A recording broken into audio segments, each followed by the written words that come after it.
Hello guys, कैसे हो सब। आई होप सभी ठीक होंगे। तो जैसे कि हमने कल पढ़ा था डाइजेस्टिव सिस्टम का स्मॉल इंटेस्टाइन, आज पढ़ेंगे हम लार्ज इंटेस्टाइन के बारे में। It is about 1.5 metre long tube. ये 1.5 मीटर लॉन्ग एक ट्यूब होती है, 1.5 metre long tube. It start from the caecum and end at rectum. और ये कहाँ से स्टार्ट होती है? सिकम से स्टार्ट होती है और एंड कहाँ होती है? रेक्टम एंड एनाल के नाल भी से हम बोलते हैं।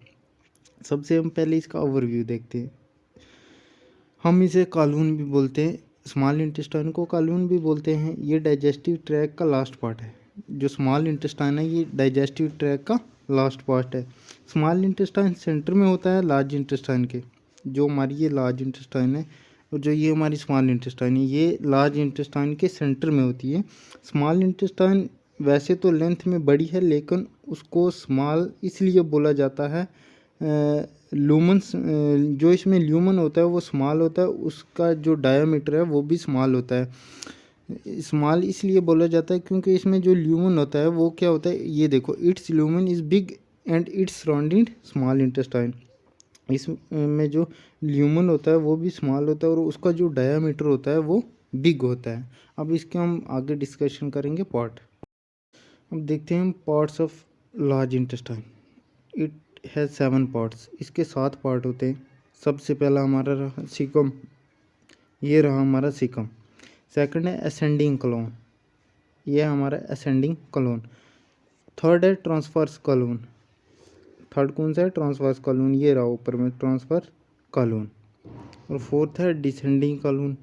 ये रहा हमारा डिसेंडिंग कलोन। कहाँ गया? ये रहा हमारा डिसेंडिंग कलोन। फिफ्थ है हमारा सिग्माइड कलोन। सिग्माइड कलून। फिफ्थ कौन सा है? सिग्माइड कलून। ये रहा हमारा सिग्माइड कलून। और सिक्स्थ है हमारा रेक्टम। ये रहा हमारा रेक्टम, ये लास्ट पार्ट है। और सेवन्थ रहा एनाल कैनाल, जिसे हम एनस भी बोलते हैं। ये रहा लार्ज इंटेस्टाइन के कितने पार्ट्स हैं? 7 पार्ट्स है। कौन कौन से? सिक्कम, असेंडिंग कलून, ट्रांसवर्स कलून और डिसेंडिंग कलून और सिग्माइड कलून और रेक्टम और एनाल कैनाल, जिसे हम एनस भी बोलते हैं। अब हम देखते हैं डिटेल में कि सिकम क्या होता है, असेंडिंग कलून क्या होता है, ट्रांसवर्स कलून क्या होता है। सबसे पहले हम देखते हैं caecum. This is 6 centimetre long. ये 6 सेंटीमीटर लॉन्ग होता है, डिलाइटेड रीजन, और इसको हम डिलाइटेड रीजन भी बोलते हैं। And is the first part of colon. और ये पहला पार्ट है किसका? कलून का। वर्मी फॉर्म अपेंडेक्स ट्यूब, और इसको हम क्या बोलते हैं? वर्मी फॉर्म अपेंडेक्स ट्यूब भी बोलते हैं। Is connected to caecum. और ये किसके साथ कनेक्ट होता है? सिकम के साथ। वर्वी फॉर्म अपेंडेक्स ट्यूब इज कनेक्ट, ये किसके साथ होती है? वर्वी फॉर्म जो अपेंडेक्स ट्यूब है ये किसके साथ कनेक्ट होती है? हमारी सिकम के साथ। अब देखते हैं कॉलून। कॉलून हैज़ 4 पार्ट्स। कॉलून के कितने पार्ट्स हैं? 4। सबसे पहले हम देखते हैं असेंडिंग कॉलून। Passes upward. ये कहाँ पर passes? Upward from the caecum. Passes upward from the caecum and is 10 to 20 centimetre long. और ये 10 से 20 सेंटीमीटर लॉन्ग होती है। At the level of liver it curves. जो लीवर का लेवल है वो curves to the left to become transverse colon. अब देखेंगे ट्रांसवर्स कलून क्या होते हैं। This is located in the front of duodenum. ये कहाँ पर लोकेटेड होती है? फ्रंट किसके? ड्यूडेनम के फ्रंट पे जो ट्रांसवर्स कलून है वो लोकेटेड होती है। ये रही हमारी ट्रांसवर्स कलून। ये कहाँ पर लोकेटेड होती है? ड्यूडेनम के फ्रंट में। Stomach and spleen where's it perform splenic fracture and curves. और ये कर्व होती है downward to become the descending colon. अब देखें हम डिसेंडिंग कलून क्या होता है। Descending colon, this passes down the left side. This passes down the left side of the abdominal cavity. और ये 25 से 30 सेंटीमीटर लॉन्ग होती है। Level of iliac crest. It is known as sigmoid colon. और इसको हम क्या कहते हैं? सिग्माइड कलून। अब हम देखेंगे सिग्माइड कलून क्या होता है। This is S shaped. ये जो सिग्माइड कलून है ये एस शेप्ड होती है। ये रही हमारी सिग्माइड कलून। ये कौन सी शेप की होती है? एस शेप्ड होती है। और ये 40 सेंटीमीटर लॉन्ग होती है। And continue downward to become the rectum. और हम अब देखेंगे रेक्टम क्या होता है। ये 13 सेंटीमीटर लॉन्ग ट्यूब होती है। It leads from the sigmoid Kowloon, और ये किसको लीड करती है? सिग्मॉइड कोलून को, and terminates at anal canal.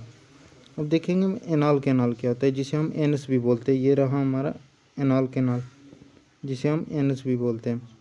It is 3.8 centimetre long. ये 3.8 सेंटीमीटर लॉन्ग ट्यूब है। It help in the excretion of waste material, और ये हेल्प किस में करती है? Excretion of waste material. जो हमारा एनएस है ये कंट्रोल बाय द 2 स्प्रिंचर। ये एनएस 2 स्प्रिंचर को कंट्रोल करता है। सबसे पहला इंटरनल स्प्रिंचर और सेकंड आ गया एक्सटर्नल स्प्रिंचर। इंटरनल स्प्रिंचर देखेंगे क्या होता है। It is made up a smooth muscle fibre. ये किस से बना होता है? स्मूथ मसल फाइबर से बना होता है।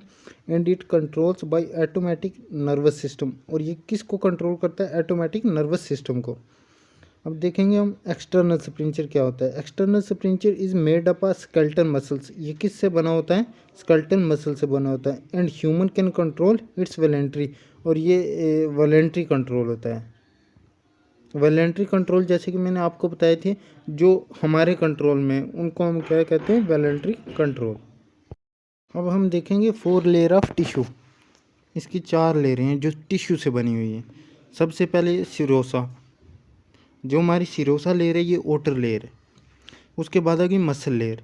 मसल लेयर ये किससे बनी हुई है? Long muscle fibres collect into 3 bands, और ये collected into 3 bands called tenia coil, extended from the cecum to the rectum. ये टेनिया कॉइल है, extended from the caecum to the rectum. Submucosa क्या है? More lymphoid tissue. इसमें more lymphoid tissue होते हैं than any other parts which help in defence, और ये सब म्यूकोजा किस में काम करती है? डिफेंस में भी काम करती है। और जो हमारी म्यूकोजा है, mucosa large number of mucus secreting goblet cells are present. ये म्यूकोजा क्या करती है? ये म्यूकस सिक्रीट करती है। जैसे कि मैंने आपको बताया था कि लीवर में हमारे जो होते हैं वो ग्लैंड्स होते हैं जो क्या करते हैं? म्यूकस सिक्रीट करते हैं, और secretion of goblet cells are present. और इसमें कौन से सेल्स प्रेजेंट होते हैं? Goblet cells. अब हम देखेंगे फंक्शन ऑफ